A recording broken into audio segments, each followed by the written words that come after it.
আসসালামু আলাইকুম বন্ধুরা, আজকে এক নতুন রেসিপি নিয়ে এসেছি। গরম ভাতের সাথে বা বিকালেও আপনারা খেতে পারেন। গরম ভাতে খেতে খুব সুন্দর হবে, টেস্টি হবে।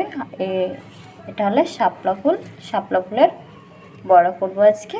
তার জন্য প্রথমেই এই যে এগুলোকে ছিঁড়ে দেব, তারপরে পরিষ্কার করে ধুয়ে এর ভিতরে যে হলুদ অংশগুলো আছে এগুলোও ছিঁড়ে দেব।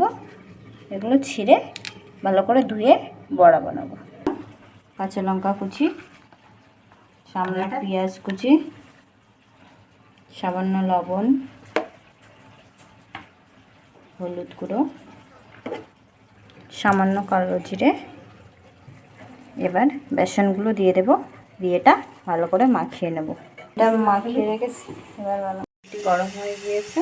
এবার শাপলা ফুলগুলো বাটারে ভিজিয়ে ভেজে নেব। এক এক করে সবকটা দিয়ে দেব। এইভাবে সবকটা দিয়ে দিয়েছি, এবার লাল লাল করে ভেজে নেব। দেখুন বন্ধুরা, বড়াগুলো লাল লাল করে ভেজে নিয়েছে। এটা গরম ভাতের সাথে খেতে খুব সুন্দর লাগবে। আপনারাও বাড়িতে ট্রাই করুন। আমরা আবার নতুন নতুন রেসিপি নিয়ে আসবো।